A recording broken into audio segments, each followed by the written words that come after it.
Anyway, this is the best character in any video game, basically. Started off so innocent in Ocarina of Time, but out of all the reinvented roles for characters from Ocarina of Time, which I view in retrospect as sort of a lazy thing to do on Nintendo's part, but makes this game really interesting if you compare it to the old classic childhoody Ocarina of Time, and this is just a bunch of like terrifying horror crap. But yeah, it's pretty great. He's just like following you and is a infinitely wise guy collecting a bunch of masks with infinite power and stuff. Pretty cool premise, I would say. In exchange, all I ask is that, yeah, I always thought when I was a kid he was like trying to use Majora's Mask for evil or something, or for his own purposes, but now I sort of okay, I should probably quit like flipping out about my theories on the plot of this game, considering most of them involve spoilers from what'll probably end up being like the penultimate part. But yeah, basically we have to go get back our precious item, and he will change us back in return for getting the mask off of the Skull Kid there earlier.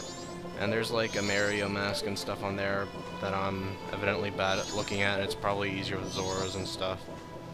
And there's a bunch of weird stuff on there. I think most or some or none of it is references to things.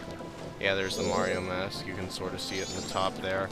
I am too short right now, so let's go remedy that, shall we? This'll only take friggin' forever. Yeah, there's not a whole lot you can do on the first day on the basis that all you can get are items for trading quests. As far as I know, I might actually want to go check that out, but I'm fairly certain that basically everyone says, no, you're a Deku Shrub, no, you're not allowed to buy anything or do anything or anything. But really, the 72 hours, which I believe translates directly into 72 minutes, I'm not 100% sure on that, but it's pretty close if not. That's way too much time for this first part, and then it's not enough time for anything else you're ever supposed to do.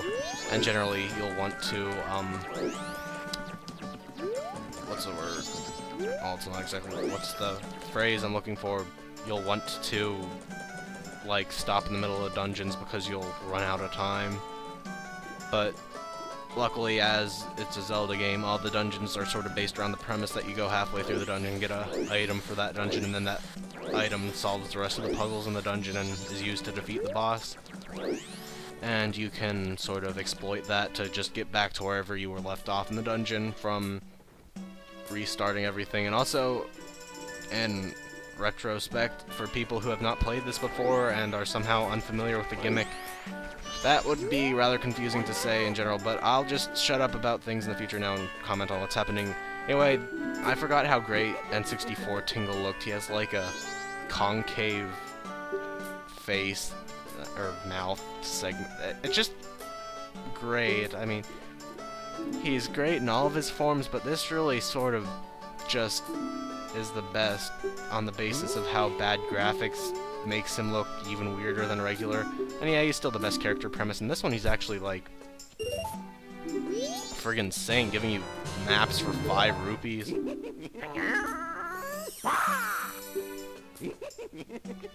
Yeah, spoiler, at the end of the game, Link does steal them and Tingle kills him. So, might as well just buy the Woodfall map now. It might come back to bite me that I don't have as many rupees, but yeah, I have money rupees, what? Also, I cannot regularly spell rupees. I always give it too many P's or not enough E's or something, I don't know. I know how to spell it, I just can't spell it. It's sort of a problem. Okay, I don't need any more of your maps, Tingle. Yep. That is pretty much the best sound effect.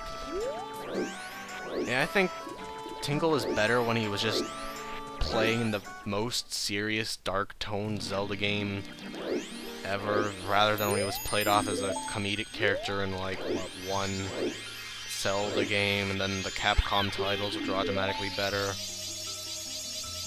Also, I like the sound effect the stray fairies make. Although, I don't think they... I can't remember if they make them on their own, but... Anyway, you can use this to get into the Deku Shrub training ground, and in my practice run I actually was trying to do that and I was able to beat the first day, but all the mini-games in Clocktown are too stupid and you need to beat them on all 3 days to get anything out of them, and they're stupid and too hard and stupid, so I'm not sure when I'll be doing that. Also, this is not intended to be a 100% run. I'm going to get all of the Bomber's Notebook and all of the masks, but I'm not promising anything beyond that. Might end up doing a little extra anyway. I mean, I'm not gonna go for no heart pieces or anything, but I sort of doubt I'll get them all. I guess that doesn't really make up for it, because basically you'd want to go for all or none if you were going for a challenge. But, I'm going for a run-through, not a challenge, and run is sort of a inadequate word on the basis that I am not going to be doing it fast, but, so I just realized this has 2 entrances to South Clocktown. That's sort of weird. Okay, so basically he's saying, I'm a bank, I'm a bank, I'm a bank. I like how he slaps his knees like that. Okay, there you go. That's not really a lot.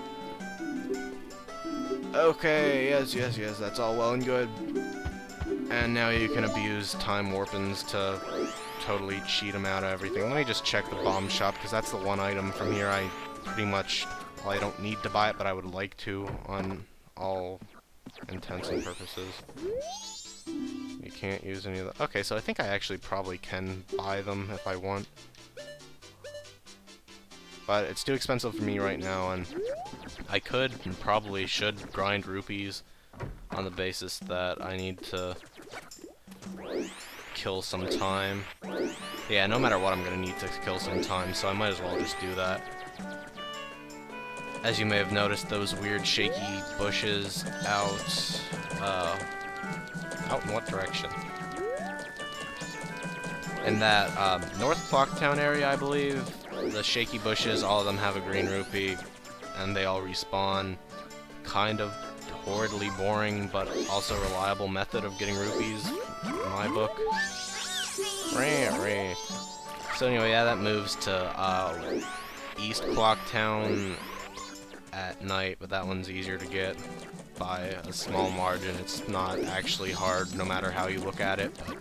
But also, don't step too close to that brown Deku flower looking thing, because it's a Kendo nut flower or so, I don't know what it's called, but it's annoying and spawns a cutscene that takes too long and it's unavoidable, but I don't want to do it yet. Anyway, time to recomplete the Great Fairy. Probably should have ground for some rupees if I was going to go that path, but oh well.